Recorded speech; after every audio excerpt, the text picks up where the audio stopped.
আল্লাহর জ্ঞানী মানুষরা সমুদ্রের মতো হয়, তাদের ভিতরে অনেক জ্ঞান থাকে, কিন্তু তারপরেও তারা শান্ত থাকে, বিনয়ী থাকে।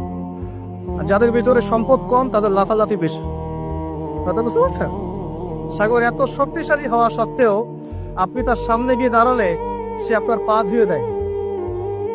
আল্লাহ বিনয়ী মানুষ এমনই হয়, অনেক শক্তিশালী হওয়া সত্ত্বেও, সম্পদশালী হওয়া সত্ত্বেও তারা আপনার পা ধুয়ে দিই।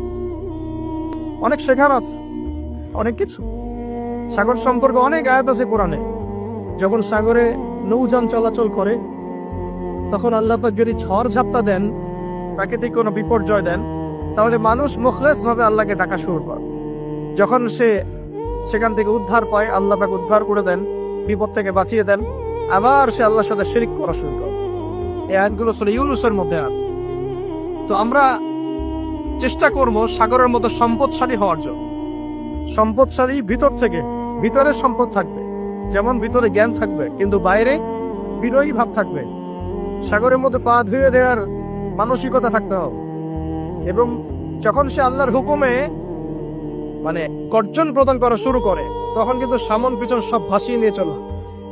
তাই নর্মালি শান্ত থাকতে হবে, যখন আল্লাহর হুকুম আসবে তখন ছাপিয়েও পড়তে হবে। কথা কি বুঝতে পারছেন? সমুদ্রের মতো অনেক কিছু শেখার আছে। এগুলো শিখতে হলে আগে দৃষ্টিভঙ্গি চেঞ্জ করতে হবে। সাধারণ মানুষের মতো সব দেখলে হবে না, আপনাকে খিদির আলাইহিস সালামের মতো দেখতে হবে। কার মতো? মুসা আলাইহিস সালাম বলছেন যে নৌকা ফুটা করলেন কেন? সূরা কাহফ কেউ পড়েছেন? সূরা কাহফ পড়েছেন তো? নবী মুসা আলাইহিস সালাম বলছেন নৌকা ফুটা করলেন কেন? তিনি বলছেন নৌকা ফুটা না করলে জলদস্যু নিয়ে চলে যেত। মুসা আলাইহিস সালাম বলছেন নিষ্পাপ বাচ্চাকে হত্যা করলেন কেন? খিদির আলাইহিস সালাম বলছেন এই বাচ্চাকে হত্যা না করলে এই বাচ্চা বড় হয়ে বড় কাফের হতো, পিতা মাতাকেও কাফের বানাতো। মুসা আলাইহিস সালাম বলছেন এই দেয়াল কেন নির্মাণ করলেন পারিশ্রমিক ছাড়াই? তিনি বলছেন দেয়াল নির্মাণ না করলে এর নিচে থাকা সম্পদ, এতিম বাচ্চাদের সম্পদ মানুষ নিয়ে চলে যেত। তিনটা প্রশ্নেই মুসা আলাইহিস সালাম বাইরের চোখ দিয়ে দেখেছেন, খিদির আলাইহিস সালাম তার ভিতরের চোখ দিয়ে দেখেছেন। এই যুগে যদি আপনি ফিতনা চিনতে চান, সভ্যতাকে চিনতে চান, তাদের প্ল্যান গুলো বুঝতে চান, স্বাভাবিক দৃষ্টিভঙ্গি দিয়ে দেখলে হবে না, ভিতরের চোখ দিয়ে দেখা শিখুন। এটা সবচেয়ে বড় কথা আজকের মাহফিল। দৃষ্টিভঙ্গি চেঞ্জ করতে হবে, তারপরে আপনি ফিতনা ধরতে পারবেন, সমাধানও খুঁজে বের করতে পারবেন ইনশাআল্লাহ। তবে বাস্তবতা কি জানেন? বাস্তবতা হচ্ছে খিদির আলাইহিস সালামের মতো মানুষদেরকে এই সমাজ মূল্যায়ন করে না। যাদের মধ্যে খিদিরের মতো অন্তর্দৃষ্টি আছে তাদেরকে সমাজ মূল্যায়ন করে না, তাদেরকে মানুষ বলে পাগল। যেমন নবী সাল্লাল্লাহু আলাইহি ওয়াসাল্লামকেও মানুষ বলেছিল মাজনুন, পাগল হয়ে গেছে। নবী সাল্লাল্লাহু আলাইহি ওয়াসাল্লামকে মানুষ বলছে সাহেব, জাদুকর, মাজনুন, ফারিকুল জামাআ, বলছে সাবেঈ, কত কথা বলেছে। আল্লাহ পাক আমাদের সবাইকে কোরআন সুন্নাহ ভিত্তিক জ্ঞান অর্জন করার তৌফিক দেয় এবং খিদির আলাইহিস সালামের মতো অন্তর্দৃষ্টি লালন করার তৌফিক দেন। এই মহাসাগরের অস্তিত্ব আছে যেটা কুরসির উপরে, এর উপরে আল্লাহ রাব্বুল আলামিনের আরশে আজিম, যেটাকে টেনে নিয়ে আসবে কতজন ফেরেশতা? 8 জন। আগে হাদিসটা শুনি। আল্লাহ পাক বলেছেন, দুঃখিত, নবী সাল্লাল্লাহু আলাইহি ওয়াসাল্লাম বলেছেন কিয়ামতের মাঠে আল্লাহ পাক 7 শ্রেণীর মানুষকে এই আরশের ছায়ায় ছায়া দিবেন। কত শ্রেণী? যুবক ভাইরা হাদিসটা খুব ভালো করে শোনেন, কারণ এখানে সবগুলো হওয়ার মতো সম্ভাবনা আপনার আছে। 7টা শ্রেণী অন্তর্ভুক্ত হওয়ার সম্ভাবনাই যুবকদের আছে, সবার নাই। 1 নম্বর হচ্ছে ন্যায়পরায়ণ শাসক। সুযোগ আছে তো? শাসন ক্ষমতা খারাপ কিছু না, কিন্তু শাসন ক্ষমতা পেয়ে যদি মানুষ ন্যায় বিচার করে ভালো, যদি জুলুম করে তাহলে আল্লাহর সামনে জবাবদিহি করতে হবে। That's all. 2 নম্বর সেই ব্যক্তি যার অন্তর মসজিদের সাথে ঝুলন্ত থাকে। কার সাথে? মোবাইলের সাথে না। কার সাথে? এখন অন্তর কার সাথে ঝুলন্ত থাকে? মোবাইলের সাথে। মসজিদের সাথে অন্তর ঝুলন্ত মানে কি? এটা কি সত্যি সত্যি গলিয়ে ঝুলা আছে? রূপকথা। মানুষ তো রূপক অর্থ বুঝতে পারে না এখন। মানে আপনি নামাজের জন্য, জামাতে নামাজ পড়ার জন্য উদ্গ্রীব হয়ে থাকেন, এটা হলো মসজিদের সাথে ঝুলন্ত হৃদয়। এরপর সেই ব্যক্তি, সেই যুবক যে তার যৌবন কালটা আল্লাহ পাকের ইবাদতে কাটিয়ে দিয়েছে। সুযোগ আছে না? আছে কি নাই? যুবকদের সুযোগ আছে কি নাই? 4 নম্বর সেই ব্যক্তি বা সেই 2 ব্যক্তি যারা একে অপরকে আল্লাহর জন্য মহব্বত করে, বয়ফ্রেন্ড গার্লফ্রেন্ড ট্রেডিশন বলা হচ্ছে না, বয়ফ্রেন্ড গার্লফ্রেন্ডের হারাম জেনার ভালোবাসা বলা হচ্ছে না, কি বলা হচ্ছে? দিনের জন্য, আল্লাহর জন্য দুজন পরস্পরকে ভালোবাসে, আল্লাহর জন্যই বিচ্ছেদ করে। 5 নাম্বার, সেই ব্যক্তি যাকে, যুবক ভাই শোনেন ভালো করে, সেই ব্যক্তি যাকে কোনো সুন্দরী নারী জেনার জন্য ডাকে, সুন্দরী উচ্চ বংশের কোনো মেয়ে নিজেই জেনা করার জন্য ডাকে, কিন্তু যুবক বলে আমি আল্লাহকে ভয় করি, ইন্নী আখাফুল্লাহ, আমি আল্লাহকে ভয় করি। এরকম যুবক আছে এখনো বাকি সমাজে? এখন তো ইচ্ছা করেই মানুষ জেনা করে। এখন তো জেনা এত সহজ, মানুষ 1000, 1500, 2000 টাকা দিয়ে জেনা করতে পারে। এই সমাজে জেনা সহজ, বিয়ে হয়েছে কঠিন। এই সমাজে জেনাটা সহজ হয়ে গেছে, বিয়েটা কঠিন হয়ে গেছে। এই জন্য বিয়ের ঝামেলা অনেকে যেতে চায় না। জেনা করেই তো আমি যা উদ্ধার করার করছি। বিয়ে করলে খাওয়াতে হবে, নিজের পায়ে দাঁড়াতে হবে, এই লাগবে সেই লাগবে।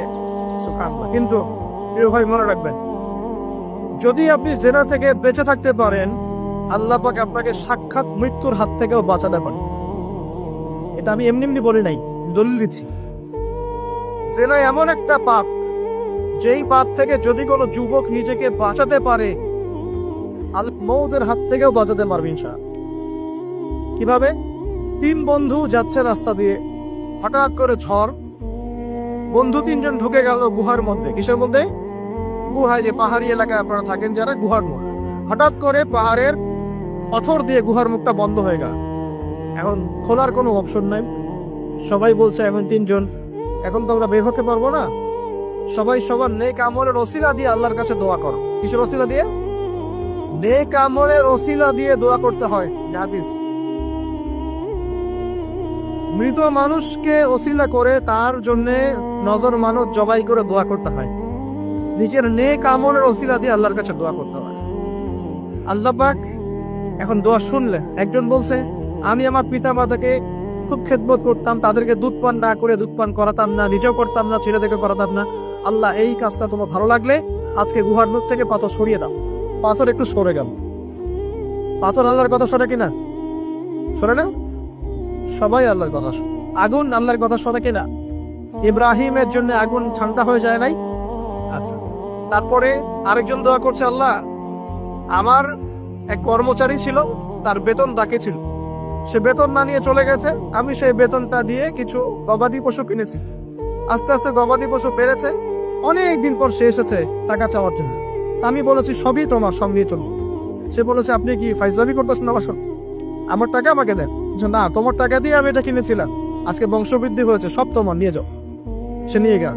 সে বলছে, আল্লাহ, এই কাজ যদি তোমার সন্তুষ্টির জন্য করে থাকি, আজকে আমাকে বাঁচাও। পাথর একটু সরে গেল। এবার তৃতীয় ব্যক্তি, এই ছেলে বলছে, যুবক ছেলে, আল্লাহ, আমার একজন চাচাতো বোন ছিল। কে ছিল? এই যে বয়ফ্রেন্ড গার্লফ্রেন্ড, খালাতো বোন, চাচাতো বোন। এখন তো বিচ্ছিরি অবস্থা। এখন এমন একটা অবস্থা, সভ্যতার রিপোর্ট গুলো পড়ে দেখি, ভাইও বোনের সাথে জানা করে না।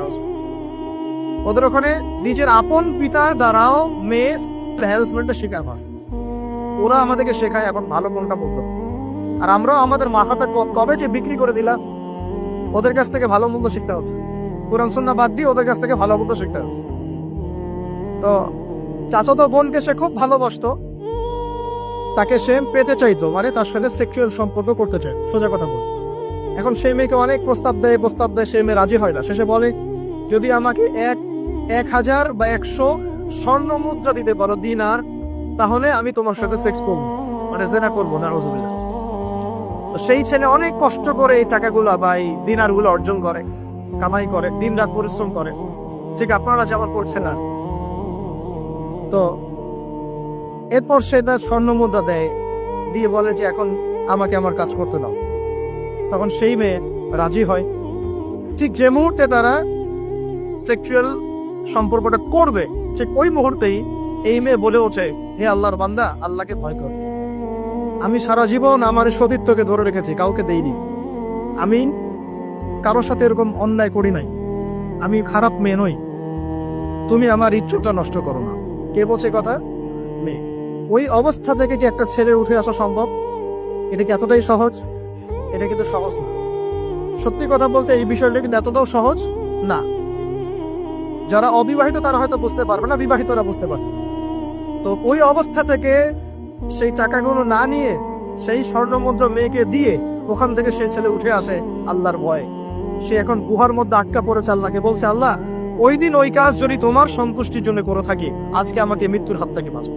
সমস্ত পাথর দপদপ করে সরে গেল। এটা কিন্তু কোনো গাল গল্প না, এটা বনু ইসরাইলের ঘটনা, সত্য ঘটনা। এই হাদিস থেকে আমি আপনাকে দলিল দিচ্ছি যে যদি জেনার মতো পাপ থেকে আপনি সরে আসতে পারি, সাক্ষাৎ মৌত থেকে আল্লাহ বাঁচাতে পারে। প্রিয় ভাই, সেই যুবক আরো সে ছায়া ছায়া পাবে যে তার যৌবন কালটাকে আল্লাহর পথে কাটিয়েছে, এবং যে যাকে কোনো সুন্দরী মেয়ে জেনার জন্য আহ্বান করে সে বলে আমি আল্লাহকে ভয় করি। আমরা তওবা করি, আমরা কোনো প্রকার জেনার পাবে যাবো না। যদি হারাম কোনো সম্পর্ক থেকে থাকে, আজকেই এই নাম্বার ডিলিট করে ফেলতে হবে। আল্লাহ পাক তৌফিক দান। ডিলিট করার আগে আবার ফোন করে বলেন না যে আজকে থেকে আর কথা বন্ধ, তাহলে এই কথা আর কোনোদিন শেষ হবে? একবারই বন্ধ, ডিসকানেক্টেড। কার জন্য? আল্লাহর জন্য। এবং এটা করার পরে আল্লাহকে বলতে হবে, আল্লাহ শুধু তোমার ভয়ে এবং তোমার সন্তুষ্টি পাওয়ার জন্য আমি জেনা থেকে বেরিয়ে আসলাম। আল্লাহ তুমি আমাকে হেদায়েত দাও, ঈমান দাও, আমল দাও, এবং তোমার রাস্তায় আমাকে বেহিসাব রিজিক দাও। এবং নেককার কুমারী, নেককার প্রেমময়ী, তাকওয়াবান, মুত্তাকি একজন স্ত্রী আল্লাহ তুমি আমাকে দান করো। ইনশাআল্লাহ আল্লাহ পাক আপনাকে দান, আল্লাহ পাক দান করো। আল্লাহ পাকের জমিন প্রশস্ত, আল্লাহর হাত প্রশস্ত। আল্লাহর হাতকে সংকীর্ণ মনে করবেন না, আল্লাহর জমিনকে সংকীর্ণ মনে করবেন না। আল্লাহ পাক যাকে ইচ্ছা বেহিসাব রিজিক দিতে পারে ইচ্ছা। আল্লাহ পাক আমাদের সবাইকে বেহিসাব রিজিক দান করুন বলি আমি। আর কে? আর সেই ব্যক্তি যে এত গোপনে দান করে, যার বাহাত জানে না ডান হাত কি দান করেছে। যার বাহাত জানে না ডান হাত কি দান করেছে। আমাদের মতো নয় যে 10,000 টাকা দান করলে সবাইকে না জানানো পর্যন্ত ঘুম হচ্ছে না, এমন নয়। দান এমন গোপনে করে যে তার বাহাত জানে না ডান হাত কি দান করছে। আল্লাহ পাক আমাদের সবাইকে গোপনে দান করার তৌফিক দেয়। এর মানে এই না যে প্রকাশ্যে দান করা যায় না, প্রকাশ্যেও দান করা যায়। অন্যকে উৎসাহিত করার জন্য প্রকাশ্যেও দান করা যায়, কিন্তু গোপন দান আল্লাহর কাছে অনেক বেশি পছন্দের। আর 7 নম্বর সেই ব্যক্তি যে নীরবে নিভৃতে গোপনে আল্লাহর কথা স্মরণ করে কাঁদে এবং তার চোখ দিয়ে অশ্রু প্রবাহিত হয়। এই 7 শ্রেণীর মানুষকে আল্লাহ পাক কিয়ামতের মাঠে আরশের ছায়া ছায়া দিবেন। আমরা কি পেতে চাই? আল্লাহ পাক এই আরশ সবার আগে সৃষ্টি করেছেন। তারপর কি সৃষ্টি করেছেন? কলম। কি? কলম। কলম সৃষ্টি করে আল্লাহ পাক বলেছেন উক্তুব, লিখো। কলম বলছে মাযা আক্তুব, আমি কি লিখবো? আল্লাহ বলছেন কিয়ামত পর্যন্ত যা হবে সব লিখো। লাউহে মাহফুজে কলম লেখা শুরু করেছে, কিয়ামত পর্যন্ত যা হবে সব লেখা হয়ে গেছে। অতএব রিজিক নিয়ে আপনার টেনশন করার কোনো দরকার নেই। যা লেখা হয়েছে পাবেন ইনশাআল্লাহ। যদি হালাল পথে চান হালাল পথে পাবেন, হারাম পথে চাইলে হারাম পথে পাবেন। আপনি যা তাকদিরে আছে এর বাইরে আপনি কিছু পাবেন, যতই চেষ্টা করেন। আল্লাহ পাক আমাদের সবাইকে তাকদির নিয়ে সন্তুষ্ট থাকার তৌফিক দান করুন। এরপর আল্লাহ পাক এই মহাবিশ্ব সৃষ্টি করেছে 7 আকাশ, 7টা মহাবিশ্ব। কয়টা? 7টা, মাত্র 6 দিনে। কয় দিনে? 6 দিনে। ফি সিনতাতি আইয়াম, 6 দিনে। আল্লাহ পাকের একদিন কিন্তু আমাদের দিনের মতো নয়। সূরা মাআরিজের মধ্যে আছে আল্লাহ পাকের একদিন আমাদের 50,000 বছরের সমান। কত হাজার বছর? 50,000 বছর। কিয়ামতের মাঠটাও হবে, ওই দিনটাও হবে 50,000 বছর। ওই 50,000 বছরের সমপরিমাণ দিনে কেউ যদি পিপাসাক্ত না থাকতে চায়, হাউজে কাউসারের পানি চায়, সে যেন কোনো বেদাতি আমল না করে, নবীর সুন্নতের উপর থাকে। ইনশাআল্লাহ নবী সাল্লাল্লাহু আলাইহি ওয়াসাল্লাম তাকে হাউজে কাউসারের পানি পান ইনশাআল্লাহ। ওই 50,000 বছরের সমপরিমাণ দিনে যদি আমরা তীব্র রোদে কষ্ট পেতে না চাই, আরশের ছায়া ছায়া পেতে চাই, তাহলে এই 7 শ্রেণীর অন্তর্ভুক্ত হওয়ার চেষ্টা করতে হবে। আল্লাহ পাক তৌফিক ইনায়াত করুন। এখন এই মহাবিশ্ব সৃষ্টি করার পর আল্লাহ পাক সব কাজ বুঝিয়ে দিলেন, প্রত্যেকের কাজ প্রত্যেককে বুঝিয়ে দিলেন। কার কি কাজ? সূর্য কি তার কাজ ফলো করছে কি করছে না? চাঁদ তার কাজ পালন করছে না? এই গ্রহ নক্ষত্র তারকাগুলো তাদের কাজ কি করছে না করছে না? সবাই যার যার কাজ পুঙ্খানুপুঙ্খরূপে করছে।